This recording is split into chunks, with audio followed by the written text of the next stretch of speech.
Mesdames et messieurs, bonjour. Si vous vivez en Afrique, vous connaissez sûrement le délestage ou encore la coupure d'électricité. Ces délestages électriques peuvent durer de quelques heures à quelques jours et pénalisent grandement des nombreuses villes africaines.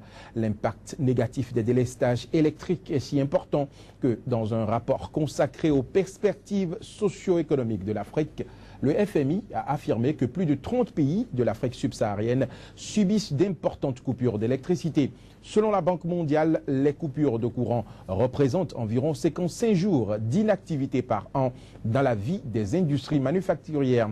Et pourtant, l'Afrique ne manque pas de richesse.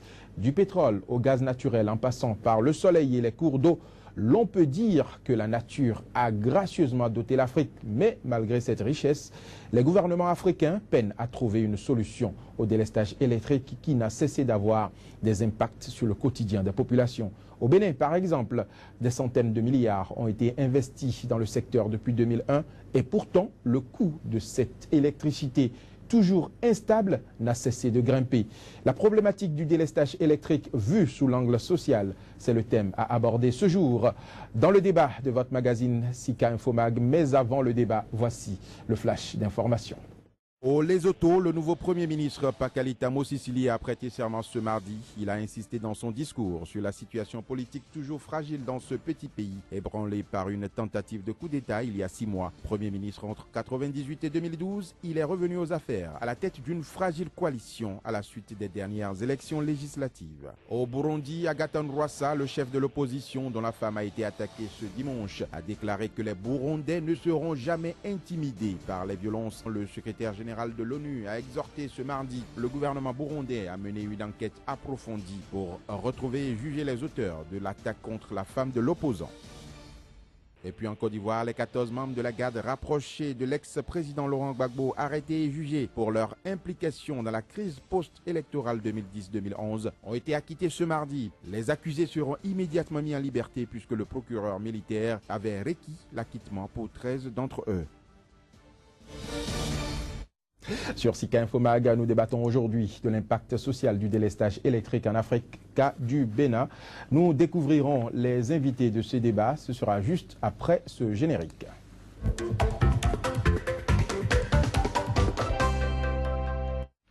Pour débattre de l'impact social du délestage électrique en Afrique et plus particulièrement au Bénin, j'ai sur ce plateau 2 invités. Il s'agit d'abord de Pascal Todjinou. Il est syndicaliste et membre de la société civile béninoise. Monsieur Pascal Todjinou, bonjour. Bonjour, monsieur le journaliste. Je serai accompagné dans ce débat par Joël Yetonji de la rédaction de Sika TV. Joël, bonjour. Bonjour, Joël. Ma première question s'adresse à vous, Pascal Todjinou. Alors, aujourd'hui, on connaît le phénomène du délestage électrique sur le continent africain, ce que vous vivez d'ailleurs. Alors, selon vous, quel bilan social peut-on faire de ce problème, d'abord en Afrique, puis au Bénin, votre pays d'origine? Bien, merci monsieur le journaliste. Il faut avouer que l'impact social du délestage en Afrique est un impact suffisamment négatif. Négatif, malheureusement, parce que vous savez, l'Afrique regorge d'intenses moyens pour produire l'électricité en Afrique. Je ne veux pas être large sur l'Afrique, mais je viens au Bénin ici. Vous voyez, le Bénin a de l'eau, a tous les moyens pour produire l'électricité. Et même, suffisamment de moyens ont été mis en œuvre pour produire l'électricité. Mais en réalité, lorsqu'on débloque ces moyens-là, ça passe sous la table. Qu'est-ce que vous voulez dire par sous la table? Écoutez, monsieur le journaliste, peut-être que vous n'êtes pas béninois. Si vous l'étiez, vous allez comprendre qu'il y a plein d'éléphants blancs. Mais allez, il y a un endroit chez nous ici qu'on appelle Maria Greta, mon vieux. Mais je crois qu'on doit tout faire, on doit tout faire pour enlever le nom de Maria. Parce que Maria, c'est une sainteté. Ah oui. Oui. Qu'est-ce qui se passe à Maria Grita, écoutez, monsieur le journaliste, on est en train d'engloutir près de 50 milliards de nos francs CFA. Mais c'est pour résoudre justement ce problème, c'est pour trouver solution. Alors, depuis l'avènement de l'actuel régime, on n'a fait qu'engloutir des milliards là. Et on tend vers les 10 ans du dit régime, et jusqu'à présent, je continue de souffrir du délestage. Vous êtes syndicaliste, vous êtes membre de la société civile. Est-ce qu'il vous est arrivé d'interpeller le gouvernement par rapport à ce que vous êtes en train de dire? Plus d'une fois sur 2 plans. Et quelle réponse le gouvernement vous a donné? Sur le premier plan, c'est la question des délestages. Ils répondent toujours qu'ils sont en train. Je crois que cette fois-ci, ils vont passer de train en avion. Deuxième plan, c'est que pendant qu'il y a délestage, mais la facture de l'électricité, on a l'impression que quand vous consommez 1 kWh, il multiplie ça par 50. Parce que la facture est tellement salée, au point où on se pose la question de savoir si on ne va pas aller ailleurs. Oui, mais vous ne faites rien. Vous êtes membre de la société civile. Vous pouvez interpeller les associations de consommateurs. Regardez, je suis consommateur. Il y a tous les moyens justement prévus par la loi pour se faire entendre. Pourquoi vous ne faites rien? Mais lorsque nous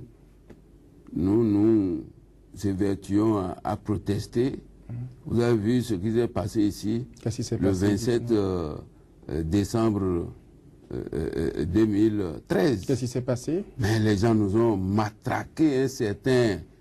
Donc vous avez peur des matraques, c'est pour cela que vous ne pouvez pas revendiquer vos droits. Vous voulez dire... Monsieur le journaliste, oui, dites-nous, mais ça c'est très grave ce que vous venez de dire. Oui, mais pourquoi vous avez oublié qu'il y a les droits des populations, le droit à l'énergie, les populations en ont besoin. Très bien. Vous êtes de la société civile. Bien sûr, bien sûr. Nous on est de la société civile crédible. Et non pas il en existe de non crédibles qui passent dans les nuits là, non. Oui, mais qu'est-ce que vous, crédible, vous avez fait? Nous avons estimé que il est temps qu'on nous fasse d'abord le point de tout ce qu'on a investi dans l'énergie électrique. Deuxièmement, il est temps aussi qu'on privatise même cette activité dont l'État s'approprie tout le temps en prenant notre argent pour engloutir. Parce que si on privatise, n'est-ce pas, bien sûr, ça a des conséquences, mais on saura que on ne va plus prendre notre argent n'importe comment pour aller mettre ça sous boisseau. Troisième chose, monsieur le journaliste, regardez, depuis un certain temps, vous allez constater qu'on va toujours poser des pierres à certains endroits pour parler de courant électrique. Ce qui s'est passé dans notre pays, comme... S'il n'y a pas des premières pierres, on ne peut pas avoir justement des infrastructures par la suite. C'est la pose des pierres qui donne des infrastructures. Le gouvernement prend des initiatives. Alors, nous allons y revenir, M. Pascal Todjino. Joël Yetonji, vous êtes journaliste à Sika TV. Selon vous, quel est le bilan social? Quelles sont les conséquences sur le plan sociétal de ce phénomène, de ce problème en Afrique et au Bénin en particulier? Les conséquences sont énormes. Vous voyez, la première des choses, c'est la paralysie de la plupart des activités. Il n'y a plus d'activité aujourd'hui que l'on puisse mener sans l'énergie électrique. Du petit commerçant au plus nanti, aux grands entrepreneurs, tout le monde a besoin d'énergie, quoi que vous fassiez, pour pouvoir rentabiliser. Et lorsque c'est comme ça, c'est les activités qui sont paralysées. Quand on parle d'activités paralysées, il s'agit du manque pour chaque citoyen, de manque à gagner pour chaque citoyen, alors que ceux-là doivent faire face aux taxes, aux impôts et autres. Cela signifie aussi des manques à gagner pour l'État. Mais pire, lorsque ça s'entasse et que le citoyen se trouve dans l'impossibilité d'honorer ses engagements, c'est des employés aussi sous le carreau. Et ça finit par déboucher sur la fronde sociale. Donc, un État qui se retrouve en difficulté, sans oublier l'impact que ça peut avoir sur la rentabilité de l'entreprise. Je veux parler du citoyen qui n'arrive pas à dormir, parce qu'il fait extrêmement chaud, je ne vous le peux pas dire, ces temps-ci, au niveau de la plupart de ces pays, les gens sont obligés de se coucher à la belle étoile. Dans quelles conditions?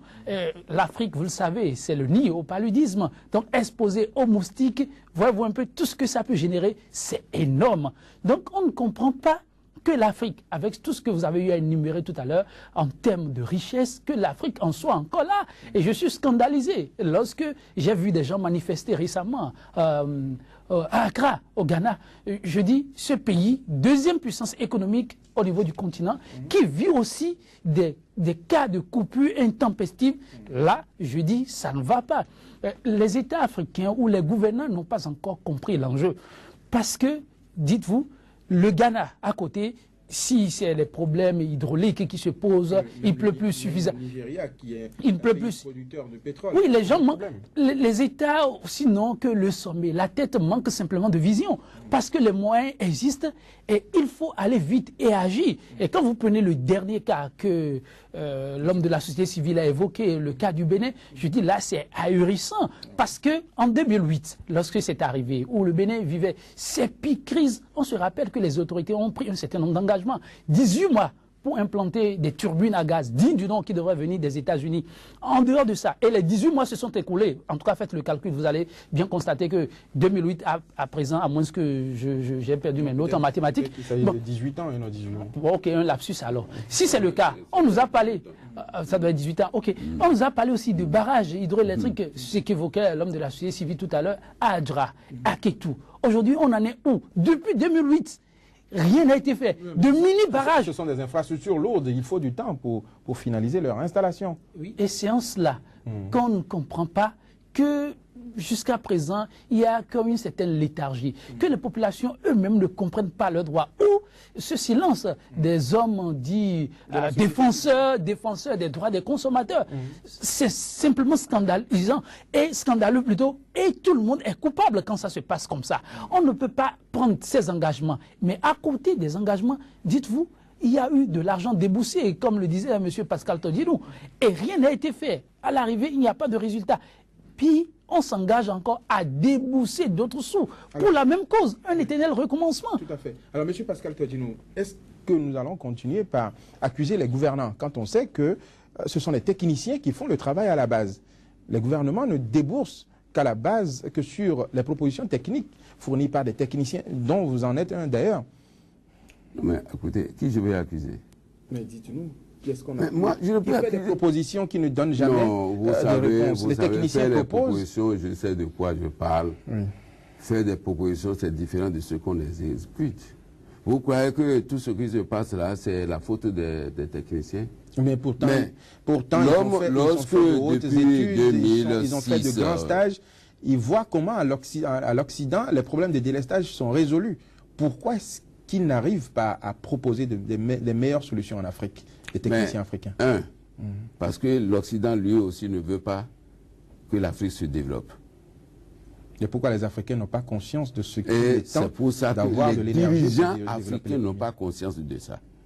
Ils n'ont pas conscience, vous pensez? Ils n'ont pas conscience de ça. En tout cas, le cas qui m'intéresse, c'est le cas du Bénin. Oui. Le cas du Bénin où Maria Greta, le cas de Maria Greta m'intéresse et le cas de Ketou m'intéresse. Parce que pour Maria Greta, on a englouti des dizaines et des dizaines de milliards de nos francs. Et je précise que milliards là, c'est 1000 millions. On a englouti proprement là. Ketou, on nous a dit que l'Européen qui est arrivé là, il a suffisamment de moyens. Que tout de suite, dans les 3 mois à venir, on va voir le courant électrique sortir comme de l'eau. Aujourd'hui, c'est où? Alors, on a parlé de 18 mois. Vous avez précisé, peut-être que c'est 18 ans, certainement. Mais 18 ans là, ils seront encore là. Le tout n'est pas de prononcer des slogans, après nous c'est nous. Non, après nous c'est les autres. Parce que tel qu'on gère nos finances là, c'est pas normal. Donc c'est vous dire que du point de vue formule, les politiciens sont des impulseurs. Par contre, le technicien, il est là pour réfléchir à la formule qu'il faut pour développer. Mais si le politicien ne s'approprie pas ce que le technicien dit, c'est ça qui donne les résultats que vous voyez aujourd'hui. Oui, et pourtant, tout récemment, vous avez eu quand même à arracher des revendications des mains du gouvernement. Vous avez eu des satisfactions. Ah bon, Il n'y a jamais eu, vous n'avez jamais énuméré le problème de délestage dans vos revendications. Et pourtant, sans l'énergie, vous ne pouvez pas faire votre travail. Moi, je crois que... Les centrales syndicales ont eu des satisfactions tout récemment avec le gouvernement. Lesquelles? Vous n'avez pas vu, il y a grève par-ci, par-là. C'est parce qu'on a estimé que trop, c'est trop.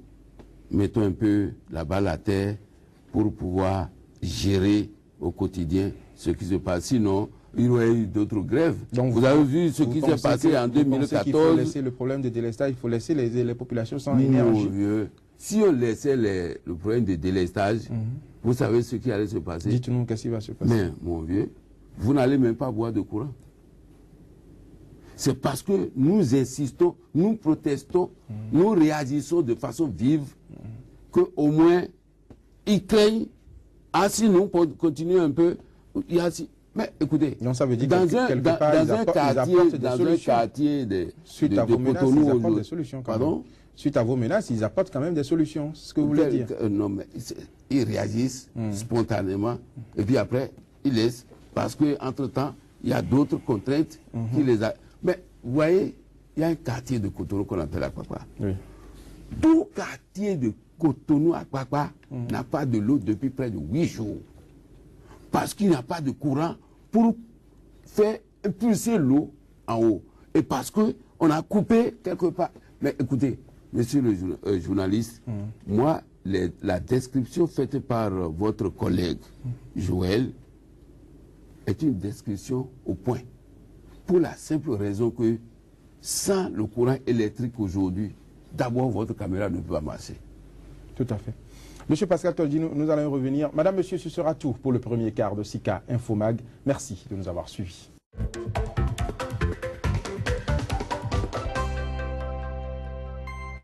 Un plaisir de vous retrouver dans le journal de l'économie. Voici le sommaire de la première partie.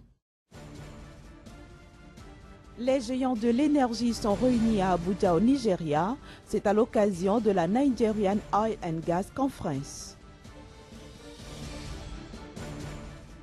L'association cotonnière africaine prend de nouvelles résolutions pour atteindre de meilleurs rendements. C'est à l'issue de ces journées annuelles tenues à Cotonou au Bénin. 2014, année historique en matière de lutte contre la fraude en France. Plus de 300 millions d'euros de droits et de taxes ont été redressés. À nouveau, bonjour et bienvenue dans le journal de l'économie que nous commençons par le Nigeria. Ce pays accueille depuis lundi dernier l'ensemble des acteurs de la filière pétrolière et gazière. C'est à la faveur de la Nigeria Oil and Gas Conference. Il s'agit du plus grand sommet du secteur pétrolier et gazier d'Afrique de l'Ouest. Placé sous les auspices du ministère fédéral des ressources pétrolières et du Nigerian National Petroleum Corporation, eh bien, cette conférence dont les travaux prendront fin demain jeudi aborde diverses problématiques telles que l'avenir des TIC dans la production du pétrole et du gaz et les technologies innovantes requises pour commercialiser les réserves de gaz. Au Maroc, un appel d'offres international pour la réalisation de la dernière phase du plus grand projet de parc solaire au monde a été lancé mardi. Cet appel d'offres, qui prendra fin le 6 avril prochain, porte sur la conception, le financement, la construction, l'exploitation et la maintenance de la future centrale. Une centrale qui utilisera la technologie photovoltaïque. Cette centrale, d'une capacité de 50 à 110 MW, est située dans le sud du Maroc. Nous passons maintenant au Burundi. Le Burundi qui a connu en 2014 un PIB qui a cru de 7% contre 4,6% en 2013. Ce rebond est notamment dû aux bornes performances que le pays a réalisées dans les secteurs des services et de l'industrie. Le secteur des services a enregistré notamment une croissance de 9% en 2013, tandis que le secteur de l'industrie a connu un bond de 6%. Le secteur de l'agriculture a quant à lui enregistré une croissance de 5%. Parlons maintenant des 13e journées de l'Association cotonnière africaine qui se sont tenues à Cotonou au Bénin. Au terme des travaux, le point a été fait sur les acquis et les perspectives du secteur cotonnier africain, notamment pour relier davantage la filière à la sécurité alimentaire. L'association a donc pris de nouvelles résolutions pour atteindre de meilleurs rendements. Voici le point avec nos reporters. Le coton contribue de par sa nature à la sécurité alimentaire. Les zones cotonnières, grâce à l'arrière-effet positif de la culture du coton sur les céréales, réalisent une production excédentaire. Ainsi, les ménages accèdent à la sécurité alimentaire et peuvent commercialiser le surplus de production céréalière sur le marché local, national, voire régional. Cet impact de la filière cotonnière sur la sécurité alimentaire a été le principal sujet de discussion durant les 13e journées de l'Association cotonnière africaine ACA qui se sont déroulées à Cotonou du 12 au 14 mars dernier. Ces 3 jours de rencontres ont surtout permis aux participants d'adopter de nouvelles stratégies pour accroître l'impact de la filière cotonnière sur la sécurité alimentaire. Le coton africain est en général exporté à presque 95%. À peine 5% du coton produit en Afrique est transformé en Afrique. Alors, l'Assemblée générale a mis l'accent sur la nécessité désormais d'organiser, de faire en sorte que le taux de transformation du coton sur le plan africain soit amélioré. Cela pourrait aider à d'abord créer beaucoup de valeur ajoutée au coton africain, créer donc de l'emploi pour résorber le chômage et ainsi améliorer un tant soit peu le système de notre filière. La mise en œuvre de ces résolutions passera par un atelier sur la journée de la qualité du coton africain. Elle se tiendra très prochainement au sein de l'un des États membres de l'ACA qui pour l'instant n'a pas encore été désigné. Faire de la Côte d'Ivoire un pays émergent à l'horizon 2020, tel est le nouveau défi que se sont lancés les autorités ivoiriennes. Elles espèrent de ce fait réaliser une croissance économique à 2 chiffres chaque année d'ici 2020. Gagner une centaine de places au classement Doing Business de la Banque mondiale en 3 ans, c'est l'autre objectif ambitieux que nourrit la Côte d'Ivoire. La vision a été dévoilée par le Premier ministre ivoirien hier lors de la 2e journée de l'Africa CEO Forum 2015. Si Daniel Kablan-Donkan a reconnu que la Côte d'Ivoire était loin d'atteindre son objectif, il a cependant insisté sur les progrès considérables déjà accomplis. La Côte d'Ivoire, qui occupait le 177e rang mondial en 2012, pointe désormais en effet à la 147e place du classement Doing Business. Nous allons maintenant quitter le continent africain pour nous rendre en Europe, plus précisément en France. L'année 2014 a été historique en matière de lutte contre la fraude douanière dans ce pays. Au total, 356,5 millions d'euros de droits et taxes ont été redressés. Les douanes françaises ont par ailleurs saisi une quantité record de stupéfiants. 356,9 millions d'euros de droits de taxes redressés en 2014. Le chiffre est historique en matière de lutte contre la fraude douanière en France. Ce qui permet au secrétaire d'État au budget Christian Eckert, lors d'une conférence de presse, d'insister sur la priorité que constitue la lutte contre la fraude fiscale en France. En 2014, les saisies de stupéfiants ont également atteint 198,4 tonnes, dont 157,3 de cannabis, résultat record en hausse de 38,5% par rapport à 2013. Concernant la lutte contre les trafics de stupéfiants, l'année 2014 marque un record historique des saisies de drogue. Elles ont augmenté de près de 40%. les portant à environ 200 tonnes. Les douaniers ont également mis la main sur 8,8 millions d'articles contrefaits, dont 2,6 millions de médicaments, soit 2 fois plus qu'en 2013. Autre enjeu de santé publique, il est important de souligner que la contrefaçon menace les emplois des entreprises victimes de cette fraude. Ces résultats ont été le fruit d'un investissement quotidien de 16 665 agents des douanes. Mais ces derniers assurent qu'ils pourraient faire 10 fois mieux s'ils n'étaient pas confrontés au manque de moyens. Dans un instant, nous allons retrouver mon confrère Casimir Pédior du quotidien L'Économiste paraissant à Cotonou au Bénin. Avec lui aujourd'hui, nous allons revenir sur les investissements directs étrangers qui ne représentent peut-être pas une aubaine pour les PME au Bénin.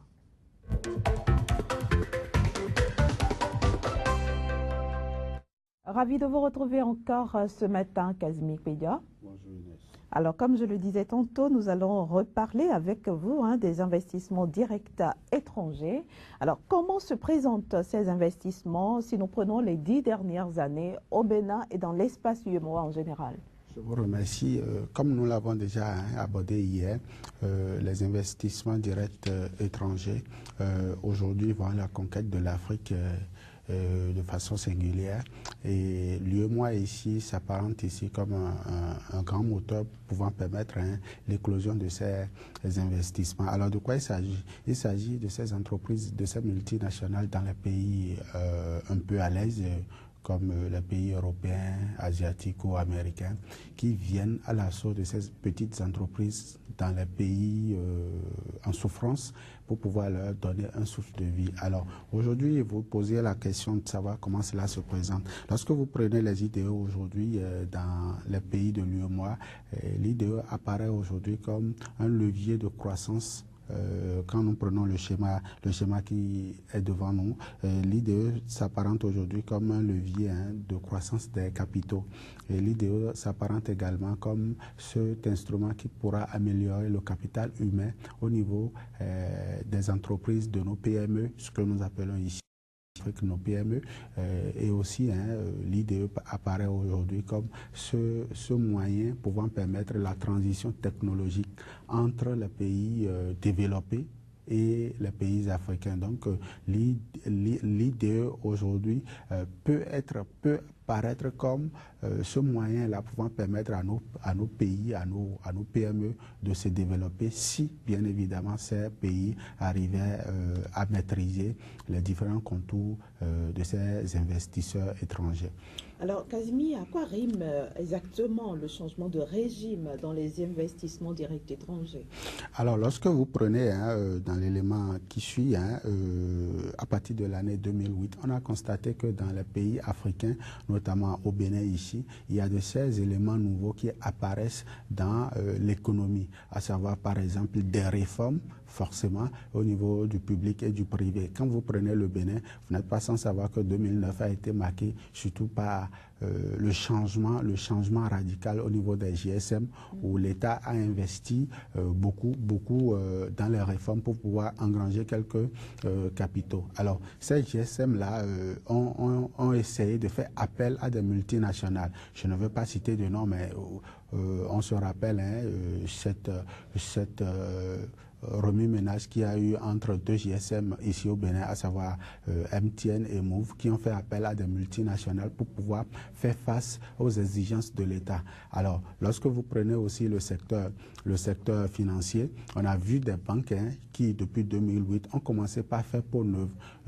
Les anciennes filiales, à savoir, quand je prends Continental Bank, quand je prends Financial Bank, ils ont disparu pour laisser place à de nouvelles banques qui ont commencé par investir dans le secteur financier. Vous avez aussi, au niveau de l'extraction minière, le chef de l'État actuel au Bénin a donné beaucoup plus d'engouement à l'extraction des ressources du sous-sol pouvant permettre de booster un peu l'économie. Donc voilà des éléments nouveaux qui forcément intéressent les partenaires techniques et financiers qui sont de l'autre côté de l'Europe, de l'Asie et de l'Amérique, qui s'intéressent à l'essor économique que ces pays-là ont. Donc c'est des éléments qui viennent ici apporter un souffle à l'envie de ces investisseurs de s'intéresser à des pays en souffrance. Alors finalement, quelles sont les opportunités pour les entreprises béninoises, notamment les PME?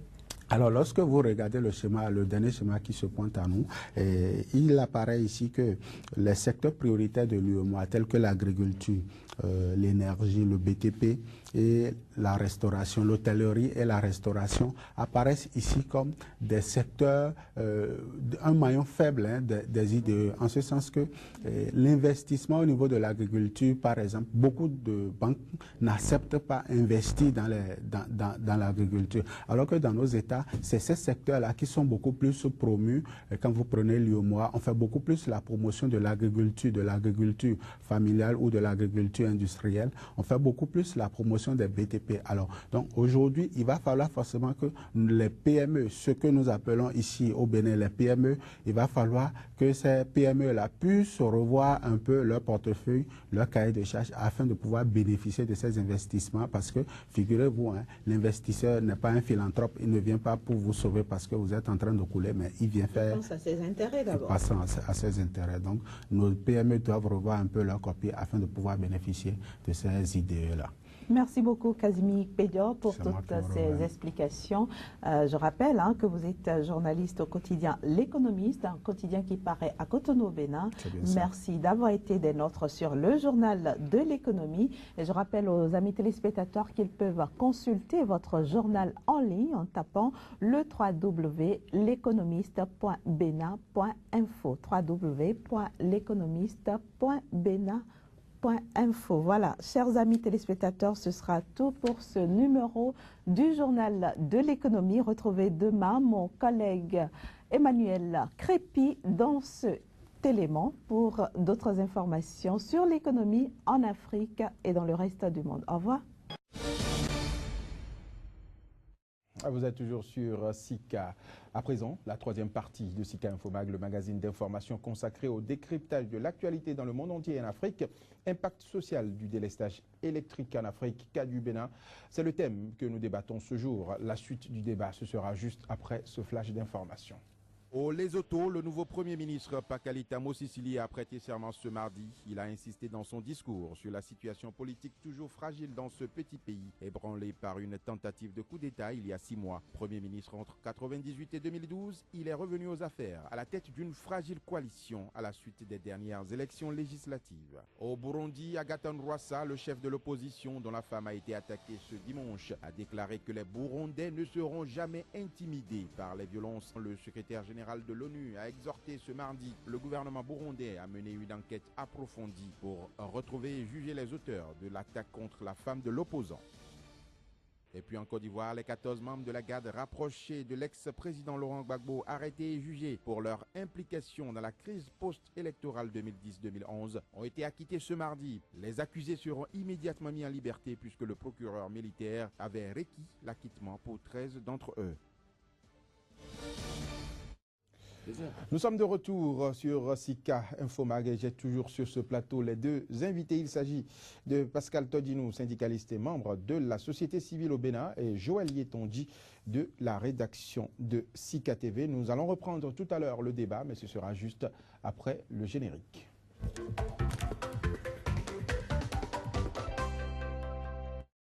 Alors Pascal Todinou, le Bénin se prépare actuellement dans le cadre des prochaines élections législatives et municipales.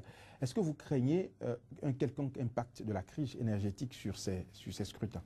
Bien sûr, bien sûr. Vous savez ce qui s'est passé en 2011 où il y a eu coupure et dans l'ombre beaucoup de choses se sont passées. Je crois que si nous ne savons pas faire, ceux qui sont dans l'opposition aujourd'hui, s'ils ne prennent pas les mesures nécessaires, s'ils n'exigent pas du gouvernement des mesures nécessaires, ils seront surpris par les résultats. Oui, mais quelles mesures le gouvernement peut-il prendre? Parce qu'on sait aujourd'hui que c'est un problème qui dépasse les limites des frontières nationales. Non. Dans les autres pays, quand il y a élection comme ça, des dispositions pratiques sont toujours prises pour qu'il n'y ait pas de coupure électrique à certains endroits stratégiques. Lesquels, par exemple, vous avez été président d'une Sénat, vous avez organisé les élections une fois au Bénin. Quelles sont les dispositions qui doivent être prises sur le plan énergétique? En mon temps, j'ai dû prendre beaucoup de précautions. Parce que quand on est en train de traiter, on est en train de saisir les données pour les résultats des élections et que, pim, le courant se coupe. Mais il y a beaucoup de choses qui peuvent intervenir. Comme quoi? Mais les tripatouillages. Dans l'obscurité? Ah oui, dans l'obscurité, tous les chats sont gris. Mais vous pensez que ceux qui vont tripatouiller ont des yeux spéciaux pour voir dans l'obscurité? Mon Dieu. Et c'est arrivé en votre temps?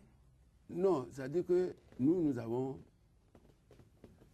prévenu ça et nous avons demandé à la SBE de nous installer un grand générateur. Et nous y avons mis suffisamment d'essence dedans. Si bien que quand ça coupe, on a mis un relais qui puisse permettre de prendre automatiquement. Et c'est ça qu'il faut prévoir aujourd'hui. Or, quand on veut tripatouiller, on n'installe pas ce genre de précautions. Oui, mais aujourd'hui, en tant qu'acteur social, est-ce que vos constats vous ont permis de constater que le gouvernement a pris ses dispositions pour les prochains scrutins? Non, d'ailleurs, non. Écoutez, dès lors que le président de la République est à son deuxième et dernier mandat, et ben, lui qui est à son dernier mandat, il veut avoir 50 et quelques députés, il y a de très fortes chances qu'on puisse utiliser le tripatouillage pour avoir ce nombre de députés. Là, vous rentrez et dans là, les supputations. Non, ce n'est pas des supputations. Est-ce qu'il y a des éléments concrets? Non, est-ce que c'est supputation pour un... Ce sont des analyses. Un président de la République, mon cher ami, un président de la République, qui est en fin de son deuxième et dernier mandat, qu'il demande à avoir suffisamment de députés. 365 jours, il reste un an. Il a besoin des députés. 10 jours, non, c'est pas 365 jours, oui. Non, mais ça là, moi je veux avoir de la logique dans ce que je dis. Un président qui est en fin de mandat, il est en fin de mandat, c'est-à-dire son deuxième et dernier mandat. Et certains de ses amis sont en train de dire qu'il est fini. Vous lui avez demandé, puisqu'il est un ami à vous, le président du Bénin. Non, je ne veux pas blaguer. Il est un ami. Parce que ce que je suis en train de dire... Vous avez dit que c'est votre ami personnel. C'était mon ami, c'est-à-dire il faut qu'on soit dans le débat là. J'ai dit c'était mon ami. Mais aujourd'hui, quelqu'un qui est à son deuxième et dernier mandat, qui veut 50 députés, c'est pour en faire quoi? Par voie de conséquence, il peut utiliser tous les moyens, dont le délestage, pour obtenir ce qu'il veut. Et s'il obtenait ça, ça veut dire que on va réviser la Constitution, on va instaurer des lois fascistes dans le pays, et vous-même, votre studio ici, ce sera fermé. Monsieur Passato, nous allons évoluer dans cet entretien. Alors, Joël Yetondy, les conséquences de ce délestage sur les prochains scrutins au Bénin? C'est une évidence. Si on ne prend pas les taureaux par les cornes, ça risque d'arriver. Le pire peut toujours arriver. Il faut vraiment parler au plus précis. Parler au plus précis, c'est travailler au moins sur l'existant. Ce qui aurait été souhaitable, c'est que les moyens de bord dont dispose le Bénin, qu'on puisse très rapidement raviver les choses.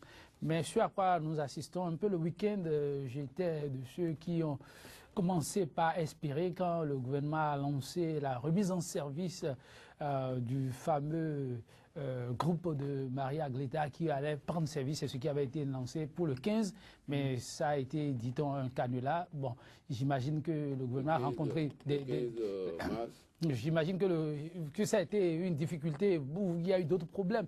Mais ceci étant, c'est du sérieux qu'on crée un peu pour les élections qui sont à venir dans très peu de jours, parce qu'en avril, ce n'est plus très loin. Donc, ce qui est à faire, c'est le Bénin a les techniciens qu'il faut pour faire le travail. Donc, recourir à cela et vraiment être dans le vrai, du concret. Et très rapidement, les moyens... Vous pensez qu'il y a beaucoup de dilatoires? Bon, tout porte à croire, parce que je dis une fois encore, 2008, 2015, vraiment, le Bénin a passé beaucoup de temps à ne véritablement pas faire grand-chose pour les engagements pris et qui n'ont pas été respectés.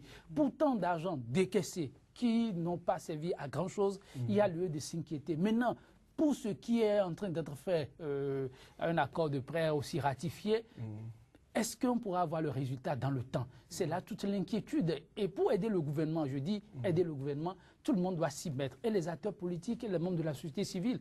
Parce que seul, on ne voit pas forcément le danger venir. Et c'est en se mettant ensemble et le gouvernement en jouant vraiment sur du vrai qu'on pourra régler ce problème. Parce que, n'oublions pas, s'il y a trop de suspicions, ce n'est pas bon pour un gouvernement finissant. Déjà, hier, on a tout fait de tabler le gouvernement, d'être dans une logique de révision de la Constitution, révision opportuniste. Je pense que c'est l'occasion, continue de dire, non, je pense que c'est l'occasion pour le gouvernement de montrer sa bonne foi à plutôt tourner la page définitivement, à laisser quelqu'un d'autre continuer. Et pour le faire, il n'y a pas autre formule que déjà de régler les problèmes qui existent. Et l'un de ces problèmes fondamentaux, je pense que c'est le problème de l'énergie. Donc il n'y a pas que les élections qui sont tombées, on a passé rapidement en revue les conséquences, l'impact de ces coupures-là. Donc le gouvernement a tout intérêt, surtout le chef de l'État qui est en train de partir. J'ai coutume à dire qu'il est vraiment jeune. Il a encore l'avenir devant lui et c'est toujours bon d'entrer dans l'histoire, de sortir par la grande porte. Je dis une fois encore, des problèmes qui se posent, on peut essayer de tirer le meilleur. Et le meilleur, c'est d'apporter les solutions concrètes. Alors, toujours au Bénin, M. Pascal Tordjinou, le gouvernement a fait voter la semaine écoulée un accord de prêt de plusieurs milliards, d'une centaine de milliards, pour la construction d'une seconde centrale électrique, toujours à Maria Gleta. Est-ce que vous ne pensez pas que c'est enfin une sortie idéale pour cette crise énergétique? On est en train de galvauder le nom de Maria. C'est ça qui me gêne. Cette histoire de Maria Gleta, il vaut mieux donner c'est une localité. Non, il vaut mieux donner l'autre nom à cet endroit-là. Oui, alors la question... Mais moi mon problème, c'est ceci. C'est ceci. Le même gouvernement a déjà investi 45 milliards, plus 10 autres milliards. Et maintenant, veut mettre quelque chose à côté. Mais ce qui existait là, c'est où? Qu'est-ce qu'il veut en faire? Mais je dis que plus on va vers la fin du régime de Yahi, plus les scandales se multiplient. Et j'ai été scandalisé lorsqu'on m'a dit que cette assemblée-là a donné caution au gouvernement pour prendre les 80 milliards. Peut-être que l'Assemblée a estimé que c'est vraiment une sortie de crise qui pointe à l'horizon. Non, mais et ce qui existait, Maria Gleta là? Mais moi, j'ai l'impression que nous ne mesurons pas l'impact de désastre qui s'installe de plus en plus. Ça dit, et pendant le même temps, les intéressés disent qu'ils seront là, qu'après eux, c'est toujours eux. Oui, vous savez... non, il faut qu'on comprenne... Il s'agit de la coalition au pouvoir.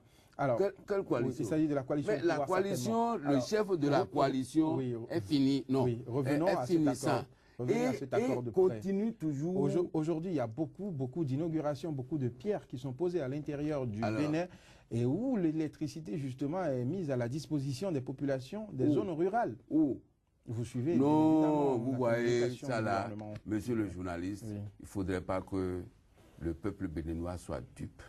Ah bon? Pourquoi ils ont attendu la fin de leur mandat pour commencer par poser des premières pierres partout? D'ailleurs, oui, la question de l'énergie, c'est une question difficile à régler. En posant tant de pierres, il faut mettre en place les infrastructures. Il crée de problèmes au gouvernement qui viendra tout à l'heure. Je dis, en posant tant de pierres, sans effet, il crée des problèmes au gouvernement. Pourquoi vous pensez que c'est sans effet? Vous ne voyez pas les infrastructures mises en marche? Non, regardez, on a dit, on est allé poser la première pierre pour goudronner la voie qui quitte Zé-Plaque pour aller à Zé.